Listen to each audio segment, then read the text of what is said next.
mesti bersih. Nggak bersih, nggak masuk surga. Makanya nanti ada orang-orang yang bermaksiat, walaupun dia mukmin tapi dia bermaksiat, akan dicuci dulu dalam api neraka. Na'udzubillah, nasallallahu alaihi ya. Kita akan melihat ternyata asal mula para polemikus Islam ini ngamuk-ngamuk, kejang-kejang ya. Ternyata berawal dari sebuah pertanyaan berikut ini. Ini mualaf ya kayaknya. Iya. Iya, terima kasih untuk kesempatan bertanya. Nggak usah perkenalan ya. Perkenalan Boleh, dikit boleh. lah ya, sekalian promosi ya. Saya Khadijah dari YouTube Natalia Iriani. Di sini saya ingin bertanya ke Pendeta Budi Asali. Sebelumnya Pak, tadi saya mendengar penjelasan dari Pendeta Budi Asali mengenai insya Allah. Nah sebenarnya gini ya Pak ya, kalau di dalam Islam kami itu selalu menggunakan kata insya Allah di awal itu karena untuk menunjukkan ketaatan kami kepada Allah. Karena itu untuk bentuk berserah diri kami kepada Allah untuk kehidupan yang selanjutnya, untuk apa yang akan terjadi selanjutnya.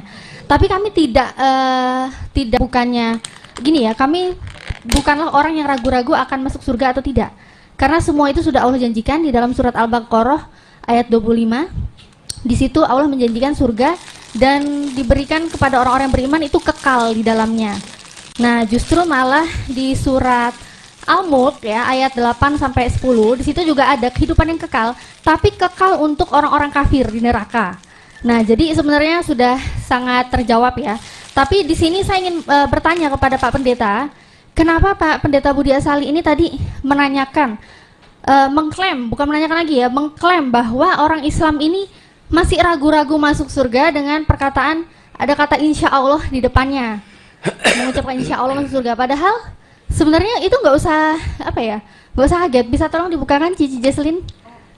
Oh belum bisa. Oke. Berapa detik? 20 detik. Oke, saya tunggu. Nanti tolong disiapkan datanya. 20 detik cuma boleh bertanya. Hanya boleh bertanya. 2 menit. Hanya boleh bertanya. Gak boleh bertanya? Karena 2 menit. Oh 2 menit. 2 menit sudah habis waktu. Boleh? Boleh, saya diizinkan. Oke. Sekarang saya bertanya, bisa minta disiapkan nggak bisa disiapkan datanya? Nggak bisa. Oke, kalau gitu saya langsung sebutkan saja, teman-teman bisa di cross check sendiri, Bapak Ibu yang terhormat bisa dicek sendiri. Di Yakobus 4:15 di situ dikatakan harus cepat ini ya. Sebenarnya kamu harus berkata, jika Tuhan menghendakinya, kami akan hidup dan berbuat ini dan itu. Bisa dilihat di terjemahan lama, di situ dikatakan, melainkan patutlah kamu berkata, insya Allah kita ini akan hidup, kita akan hidup membuat ini atau itu. Nah, di situ sudah jelas kehidupan selanjutnya itu akan disebutkan insya Allah. Mengenai hidup itu dikatakan itu kehidupan surga. Bukankah kehidupan di surga itu adalah kehidupan yang kekal seperti di Yohanes 17 ayat 3. Jadi pertanyaannya, kenapa Bapak malah mempermasalahkan kami yang lebih mentaati ajaran para nabi menggunakan kata insya Allah di dalamnya, sedangkan Bapak sendiri membantahnya? Terima kasih.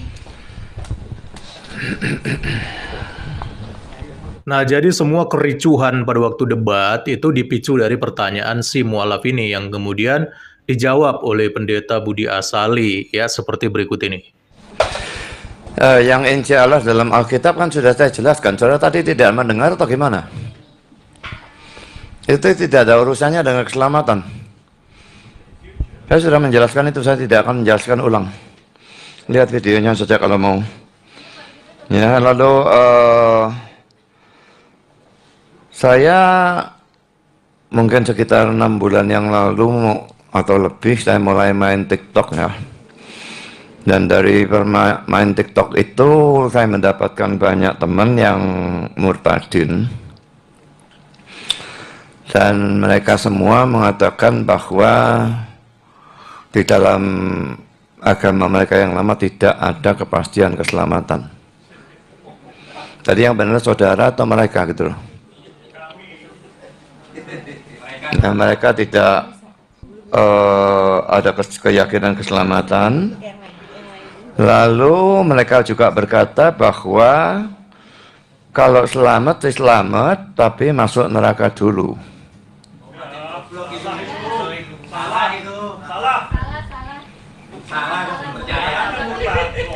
Itu kata-kata mereka, terserah kamu mau percaya apa tidak percaya. Ya. Baik audiens, tolong jangan ada kata penghinaan dan lain-lain ya. Kita bukan di sini sebagai non manusia, kita kan manusia ya, bisa berbicara dengan baik-baik ya. Ya, framing masih boleh, tapi jangan ada kata-kata penghinaan ya. Mohon, jangan ada kata-kata penghinaan. Oke. Ya. Nah, jadi inilah penyebab mengapa para polemikus Islam yang hadir kejang-kejang kepanasan ya. Karena pendeta Budi Asali menceritakan pengalamannya bersama teman-temannya yang murtadin gitu ya, bahwa di dalam Islam, menurut teman-teman yang murtadin ini, tidak ada kepastian keselamatan, atau lebih jauh dia mengatakan bahwa dalam Islam juga ada ajaran ya, bahwa mereka itu nantinya orang-orang Muslim masuk neraka dahulu untuk menerima siksaan dan dibakar ya, baru kemudian masuk dalam surga. Jadi neraka itu sudah seperti mesin cuci laundry saja ya, membersihkan yang kotor kemudian baru dipindahkan ke tempat yang lain. Nah masalahnya para polemikus Islam langsung ngamuk mendengar cerita dari pendeta Budi Asali ini dan menuduhnya sebagai framing. Bahkan mengeluarkan kata-kata kasar yang tidak etis yang sempat membuat moderator Jesslyn menjadi shock ya teman-teman. Ya mungkin dalam hati dia kaget ya, loh kok Islam jadi seperti ini ya? Bukankah Islam itu katanya agama damai? Tapi giliran ada orang yang memberikan hak jawab, kok nggak mau kejang-kejang ya? Waduh, ini mungkin si Jesslyn ada pikiran-pikiran seperti ini ya teman-teman. Ya, alhasil si Jesslyn yang jadi moderator pun kelabakan juga dia menghadapi para polemikus yang nggak punya etika dan nggak punya adab ini ya teman-teman. Dan kalau kita lihat, mereka ini para audiens juga sepertinya nggak menghargai dan nggak menghormati Jesslyn sebagai moderator. Ya, karena mereka ya suka-suka mereka aja lah. Padahal moderator sudah menyampaikan aturan-aturannya, tapi mereka sama sekali nggak menghargai instruksi dari moderator ya. Nah sekarang kita akan melihat teman-teman, benarkah pendeta Budi Asali ini dia melakukan framing ya, seperti yang dituduhkan oleh para polemikus Islam pada waktu itu ya, mengenai bahwa orang Islam akan terlebih dahulu masuk neraka sebelum ke surga ya. Jadi supaya clear, mari kita dengar penjelasan Ustadz Kondang berikut ini. Tapi kata Allah Subhanahu wa taala nanti kepada ahli jannah nih, idza adkhala al-ahlul jannatil jannah, ya, ketika orang yang akan pernah mampir ke neraka tuh, ada orang-orang yang akan mampir ke neraka dulu, cuci dosanya. Karena orang surga atau ahli surga ini akan masuk ke dalam surga orang-orang yang bersih aja. Orang yang nggak bersih nggak bakal masuk surga, Pak. Itu tiketnya, mesti bersih. Nggak bersih, nggak masuk surga. Makanya nanti ada orang-orang yang bermaksiat, walaupun dia mukmin tapi dia bermaksiat, akan dicuci dulu dalam api neraka. Na'udzubillah, nasallallahu alaihi ya. Dan ingat, jangan mau masuk neraka. Ya, karena ada orang bilang nggak apa-apa lah, setahun 2 tahun di neraka. Oke, habis itu kan ke surga juga. Jangan, rendah amat obsesinya. Ya. Jangan, ini nggak pernah dikatakan sama Nabi, sama para sahabat, sama para salaf enggak. Para salaf keinginan ngelihat neraka ogah, ngelihat neraka ogah. Ini mau masuk mampir 2 tahun, 3 tahun bersihin, na'udzubillah. Kenapa kita nggak masuk surga secara langsung saja kalau masih bisa ada kesempatan kita untuk masuk langsung? Kan Rasulullah SAW masih mengatakan ada 70.000 orang yang akan masuk surga tanpa hisab, tanpa azab. Dan bayangin ikhwata, tanpa hisab, tanpa azab, nanti mereka nih akan masuk duluan memang.